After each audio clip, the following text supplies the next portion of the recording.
Ugmana sa ulugon sa mga Katoliko ang kabistahan sa Natividad ni Mama Mary o kilaong magdaghan sab ang muduwa sa Sanctuary Castle of Mama Mary sa Sibunga.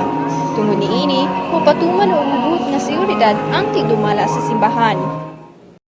All in all, tanan yun, including sa guard, siguro mga 200. Matod sa head guard sa simbahan nga si Junior De Los Cientos, sa katibukan adunay gipakatap nga 200 ka mga security forces nga magbantay sud sa simbahan. 3 raman gyud ni kabuk ni guarda gyud nga dayon.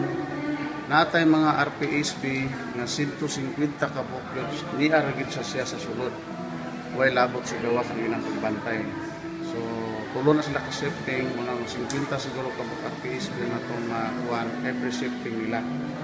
Nya nanana sila yung mga gidesignate nga area para gidila nya napo tayo nga gitawag ka nag-covert ana bang wala mag-uniforme kada post gyud sa gwarda duha ka ayon pormado nga RPSB usa ka covert.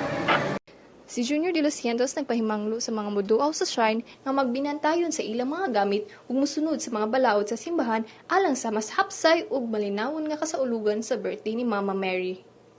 Ang awag na nako punta sunod lang kita so unsay mga patakaran simple raman dito kayo magsuot raman tag mga tarong nga dili bitaw bawal kanang mga sleeveless bawal gyud na kanang mga short nga magba so bawal gyud na sa so dapat lang kinsa tong mga riay diri tanan so magsuot lang kita og kanang proper attire lang gyud para sa simbahan. Ani ang liturgical activities nga ipihigayon ugma.